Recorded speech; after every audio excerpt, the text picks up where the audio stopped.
So we're going to be talking about Sandra Cantu. And this case is one that hurt my feelings, and it also really disgusted me.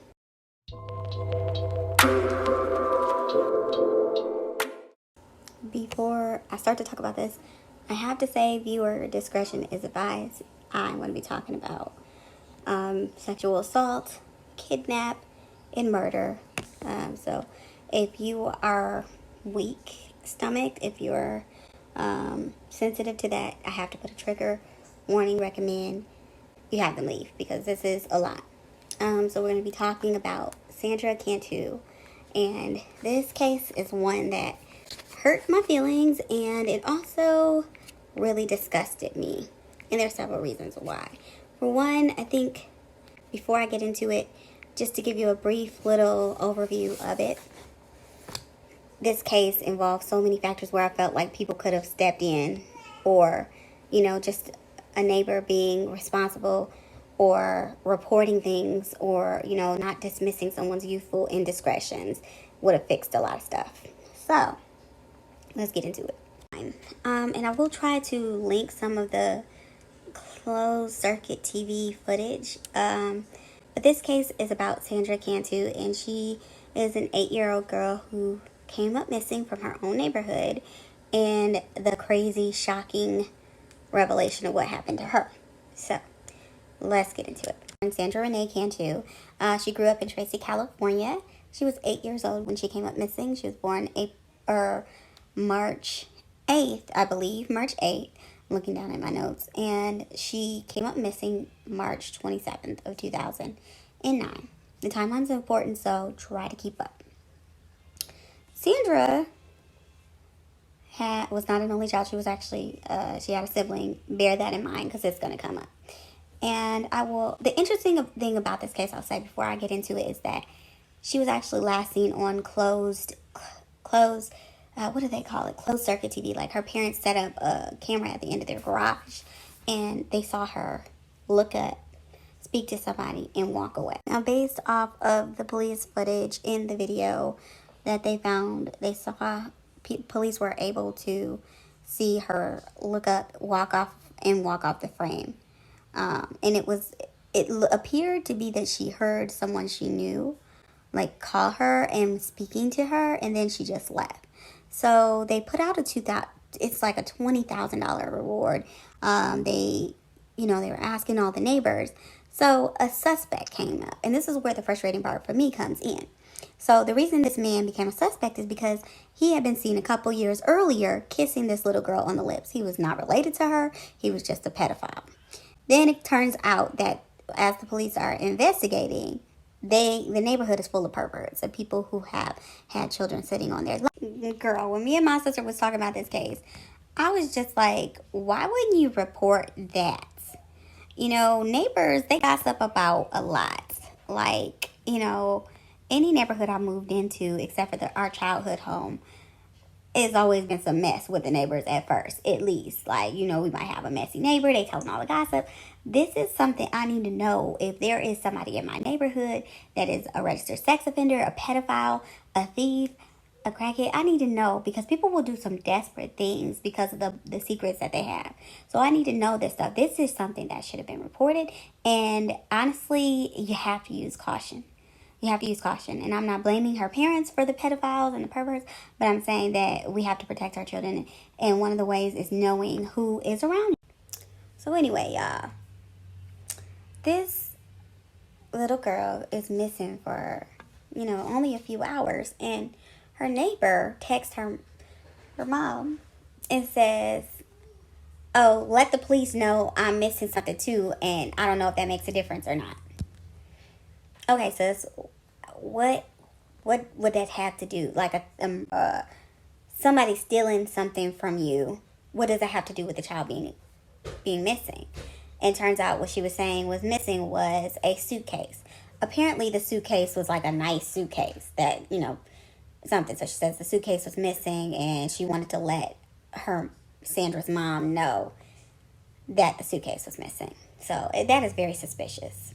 That's suspicious. So this is where it gets weird. They're having a candlelight vigil for the girl the next day. Everybody in the neighborhood is just like bummed, even though a lot of the people in the neighborhood are registered or are not. They're either sex offenders that are registered or unregistered. But anyways, the people gather, even normal people who are not pedophiles. It's just blowing my mind how many people in this neighborhood did weirdo, creepy things with kids. But they gather for a candlelight vigil for Sandra, and that same neighbor says she found a letter on the ground at the vigil. So at this point, she's putting herself in the center of attention, which immediately raises red flags to the police because it's like, okay, so now this is where things start to get even weirder. So the neighbor who keeps inserting herself is named Melissa Huckabee, and she gives a note to the police. Apparently, it tells the police where the body of the little girl is, and police discover Sandra Cantu folded up in the suitcase, and it was the same suitcase that this creepy neighbor reported missing. So that puts her square at the center of the investigation, period, because of, the way the letter had misspelled words, easy words. They misspelled easy words, but then they spelled the area where the body was found perfectly. So that raises a red flag. And then on top of that, the girl is found in her suitcase, and she was texting the mom weird stuff. And okay, girl, so this is where you got to pay attention because it's gonna get crazy. So after this neighbor inserts herself into the investigation, police are looking at her, and it's not in a good way. They're like, okay, now you got our attention. So it turns out that a retired Marine and his wife saw the neighbor, Melissa, by the area where the body was discovered, and she said she had been, they said she seemed distracted and hurried, and that they asked her what she was doing, and she said she had pulled over to pee real quick. And so they didn't take this as suspicious. Remember, this is the trailer park, though. So people probably didn't look at it like, okay, that's bad. Like, it's... Okay, y'all. So this is where I feel like this whole situation takes a turn. So police then are like, okay, this is the woman who did this. This is the person who did this. It's this woman. So they look on the church where she taught Sunday school. Because bear in mind, this woman is a Sunday school teacher.